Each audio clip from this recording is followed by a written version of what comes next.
for farms, and it's like, oh, okay. And it costs them a ton of money. It's more expensive because the PC server farms need more power to run, and it's less reliable. And things don't work out too well for them a lot of the time. So yeah, my company is looking at replacing the user interfaces, but keeping the mainframe available. So okay, I've always got a job as far as work on the mainframe because it's what I know. But that did not work out well. However,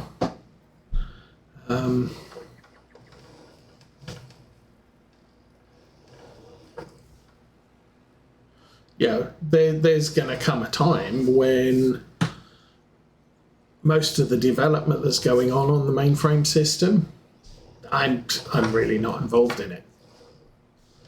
I don't need to, you're doing user interface things. All I'm going to end up doing is, where are you going, tractor? All I'm end up going to be is a database administrator, and you don't need 10 of those. So, eventually, in spite of the fact they're keeping the mainframe, there's still going to be tasks performed on the mainframe.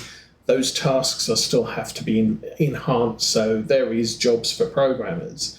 There's going to be fewer jobs for the mainframe programmers, so you don't need quite as many of them. And but it's not, So as far as that goes, there's also less requirement for me. And then if you could get an AI to do my job, and my job is getting more and more simple as time goes by. I've probably forgotten more programming techniques than most of my peers ever bother learning. But it's the mainframes are getting phased out. Our company's not going to get rid of theirs, but the amount of work, processing work that's done on them is going to be reduced. The amount of data storage is going to be increased.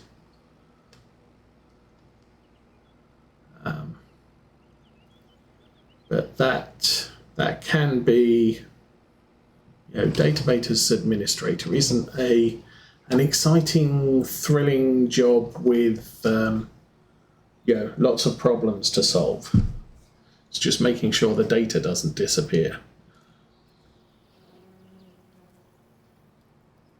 So plus I'm getting old, so it's getting on time for me to retire, but not for a few years. But I think I'm kind of now looking at, there's a few years left in the job I currently have. There's a few years left in the, what's the word for it? The career that I have, but we are, I didn't turn the spraying thing on, but we are in the twilight of my career. In both ages, if I was leaving college today and saying, I'm going to be a mainframe programmer, I would not have that job for my entire life. I've done this job now for 20, 30, 35 years almost. So almost all of my career, my productive career has been as a computer programmer on mainframes. And hey, it worked out well for me, but I don't see my job as it currently exists here in another 20 years' time, assuming I live that long. But my dad has, so yeah, and my mum have. So there's all the possibility that I could live another 20 years. But I don't think my job will be a thing in 20 years' time. And anybody who's young and leaving college and picking up from where I'm looking to be leaving off in a number of years, they're not going to be doing this job forever.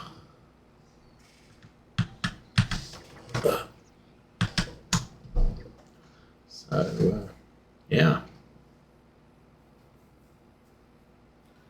I mean, it's like delivery drivers. There's still jobs for delivery drivers, but yeah, we're getting to the point where self-driving cars, do I still need couriers at that point? Or can I just stick a package in the back of a self-driving car and have it deliver the package to the customer? And I did see someone suggest, well, long distance truckers will still have jobs for a while.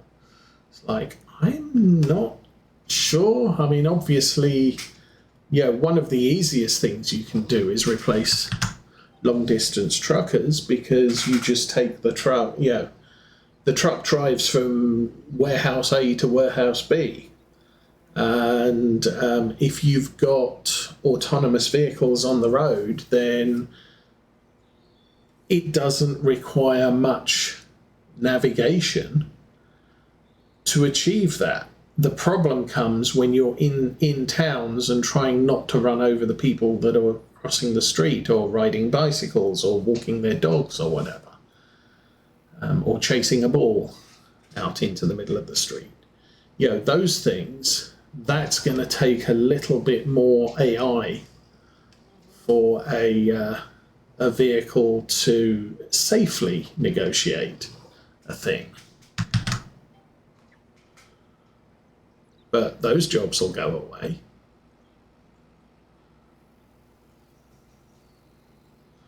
Eventually. And it's really a case of how expensive is a person versus how expensive is a robot.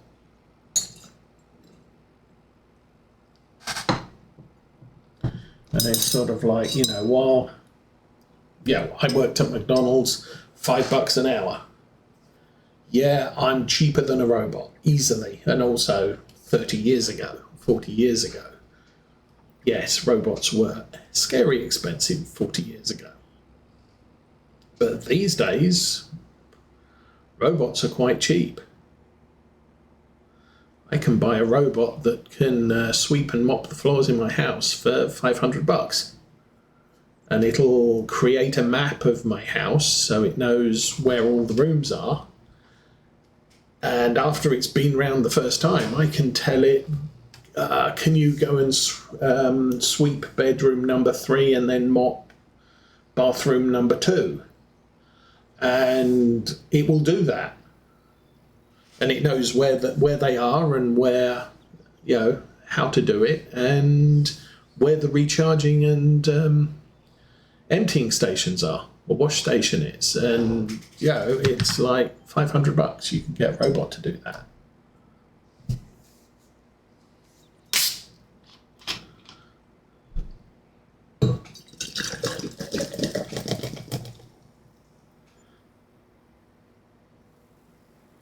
And there are already robots where you can load something into a chute, and it will put the things together.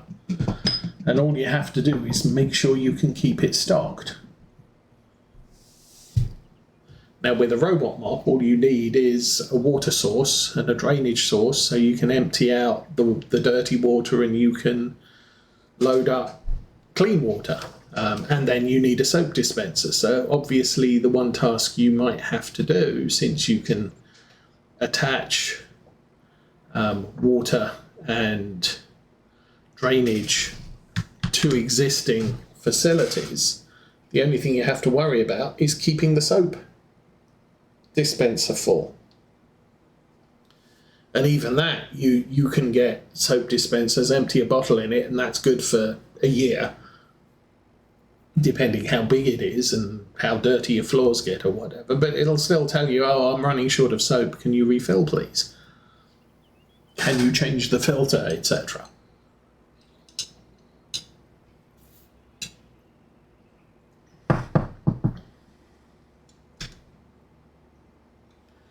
So, yeah, in a lot of cases, jobs that me and my colleagues at school did when they were 15 years old, in some cases, the job doesn't exist anymore. In other cases, the job does exist, but the employer doesn't want to employ a 15-year-old because skill and competency doesn't match what the government said the employer has to pay the person.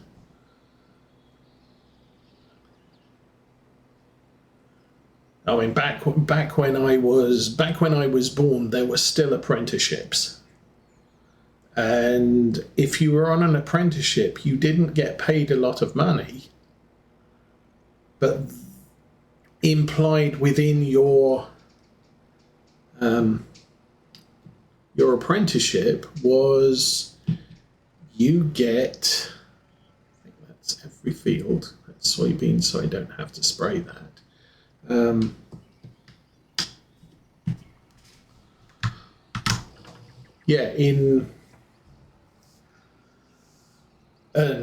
Go back to medieval times, you get apprentices, and the apprentice was sent off to work with the craftsman, and so he got room and board and a small stipend, and he got a skill which would pay very well later in life. But effectively he kind of worked for free, but he was learning, and governments got involved and said, oh, you can't do that. So if you want to get a skill, you go to community college to get the skill, and then you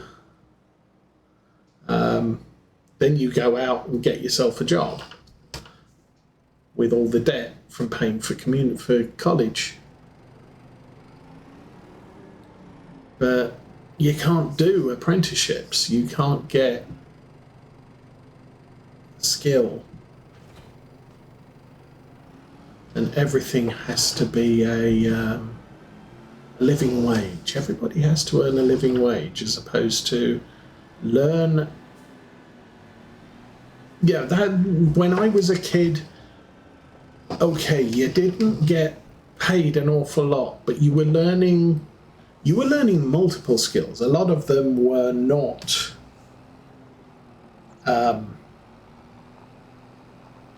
something you wrote on paper. I can run a checkout, I can stock shelves or whatever, but there were also other life skills that you were learning, and so it became, is this going to work? People would look for folks who'd worked, you had a Saturday job. Your Saturday job has absolutely nothing. None of the skills you learnt on your Saturday job are applicable to the office job that you're getting, but you were learning about business, you were learning about employment,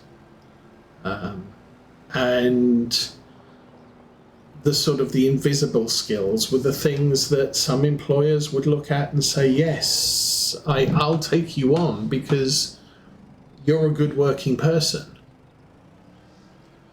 I need to empty that. There is... Oh, seriously. Okay. Exactly what I had planned.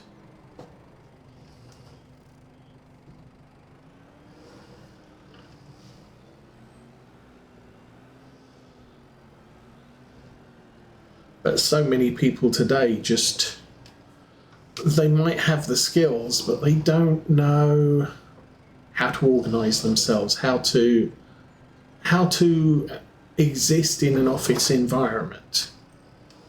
And that's a problem. You know, if you can't work with people, then you're kind of not going to retain your job.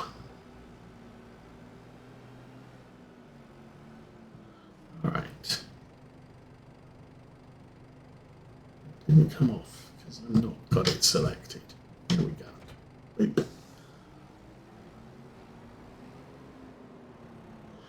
Okay, let's drive around the obstacles. Get my front loader back on.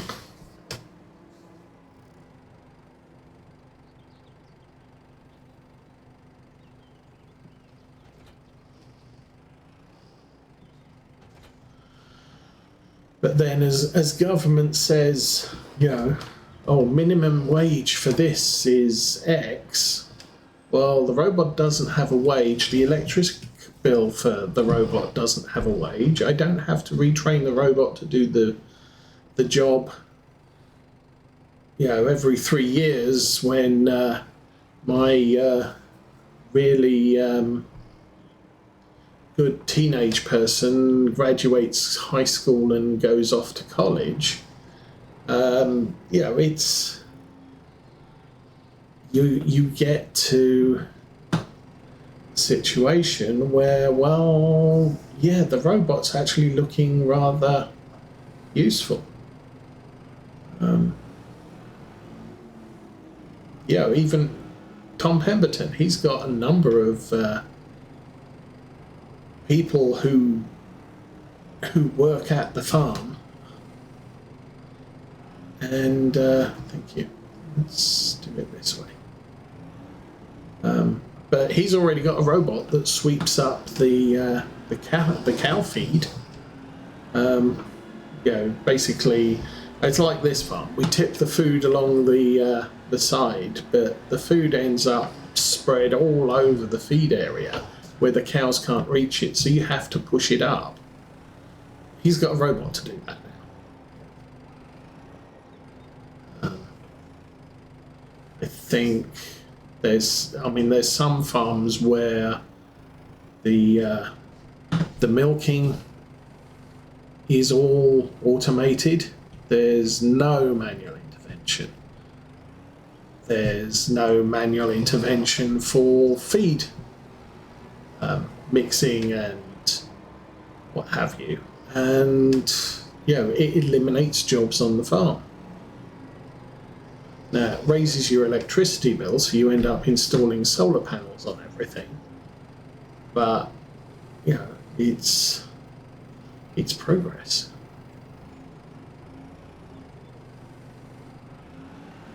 Oh, thank you.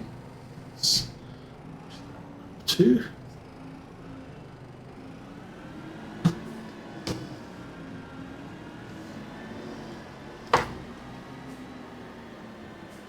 Oh, missed.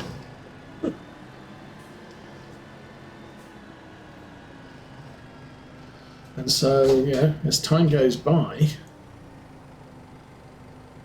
jobs that you're doing exactly the same thing all the time will go away, because robots will be cheaper. So building cars, building lots of things.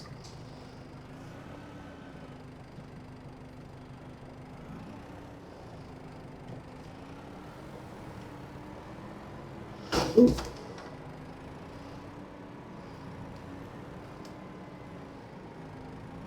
Jobs that involve thinking will go away because AI can populates it. So even, people who produce art, videos, whatever,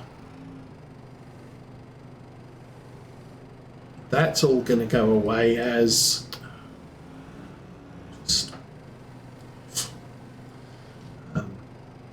the AIs take over. AIs can already do pictures and graphic design and produce videos and what have you, or improve video effects.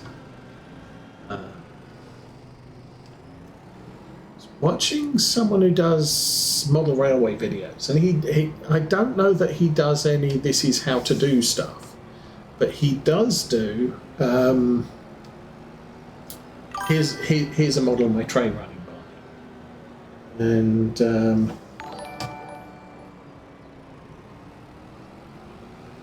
yes, let's not.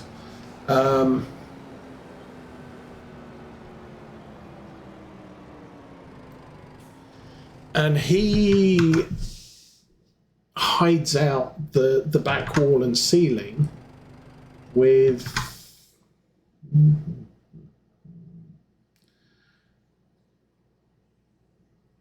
yes, no.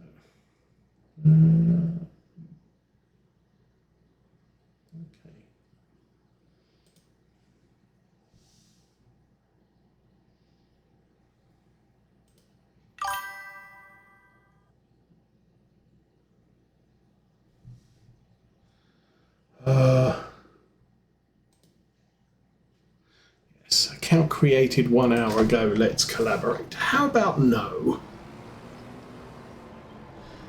So anyway, what was I saying?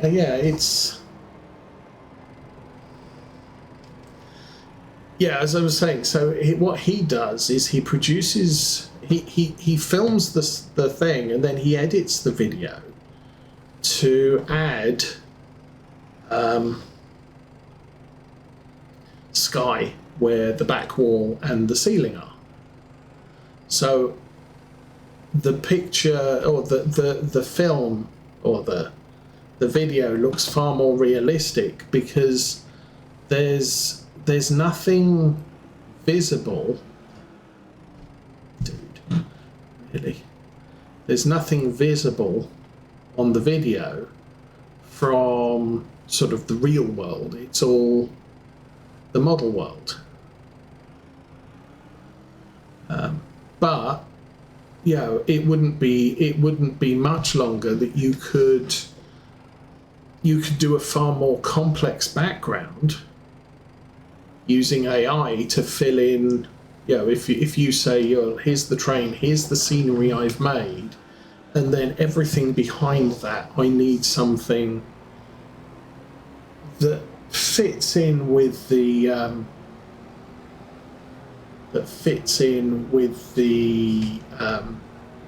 ambience of the model, then that would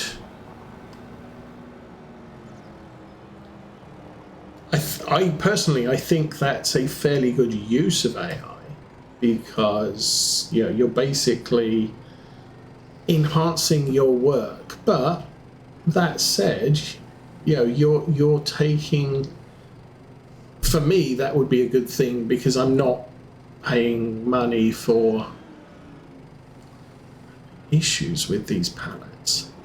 I'm not paying money for video editing or anything like that. If it's not in my skill set, I'm not doing it.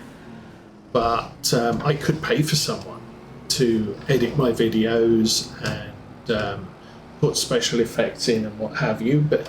And so by using AI, am I taking away that job? The thing is on a 15-minute video, that's a lot of work one person is going to charge for to edit it and what have you.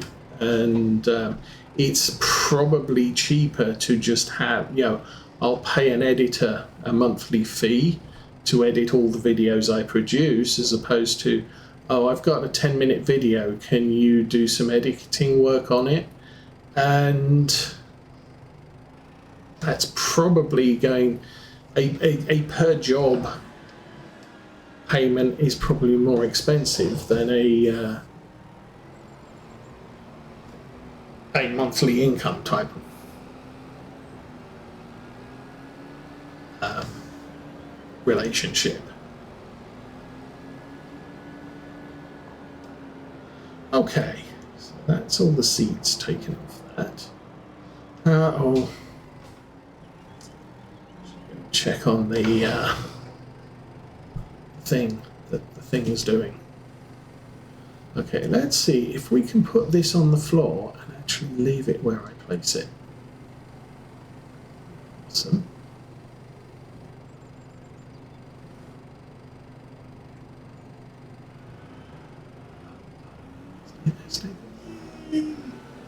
That worked. Good. Or music, yeah, again. In this probably about 40 years you could get a little Casio keyboard that could do a drum beat and things like that. And great. That's actually the problem is I need the cart.